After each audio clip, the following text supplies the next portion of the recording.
आपण 4 वर्षापूर्वी खुर्च्याच उचलत होतो, आताही सतरंजाच उचलतो. अशा वेळेस मग काय होतं सर, की आपल्या आयुष्यातून आपल्या उमेदीची वर्ष निघून जातात बरोबर.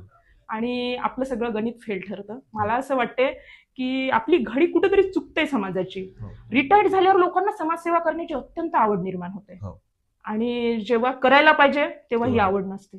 शिक्षण घेणाऱ्या पोरांना राजकारण करायचं आहे आणि राजकारणातून फेल ठरल्यानंतर मग एखादी नोकरी मिळवायची आहे. बरोबर. म्हणजे शिक्षण घेण्याच्या वयात शिक्षणच घेतलं पाहिजे आणि राजकारण करण्याच्या वेळेत राजकारणच केलं पाहिजे. पण राजकीय जाणीवा आपल्या जागृत असाव्या, महाविद्यालयीन आयुष्यापासूनच असाव्या. हो. आपल्याला त्याचं ज्ञान असावं असं मला मनापासून वाटतं. आता ह्याच्यासाठी कौशल्य जर सांगायची म्हटलं हो.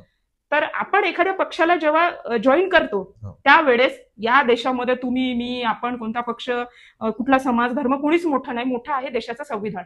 देशाच्या संविधानातल्या मूल्यांची निष्ठा राखणारा आपला पक्ष आहे का, अगोदर हे तपासणं, एवढा विवेक तरी आत्ताच्या मुला मुलींमध्ये आहे का, हा खूप मोठा प्रश्न आहे. त्यांना देशाच्या लोकशाहीबद्दल नितांत आदर असावा, नितांत आस्था असावी, स्वतःतला कट्टरतावा थोडा बाजूला काढायला पाहिजे. ह्याच्यासाठी थोडी वाचनाची आवड लागते, चांगल्या लोकांना ऐकण्याचा एक सराव लागतो. म्हणून मला असं वाटतं की आपल्या व्यक्तिमत्वाचाच एकूण पाया वाचन आहे आणि आपण शिक्षण घेता घेता जशा आपल्या जाणीवा वाढत जातात त्याच्यानंतर आपण राजकारणात येण्याचा विचार केला पाहिजे.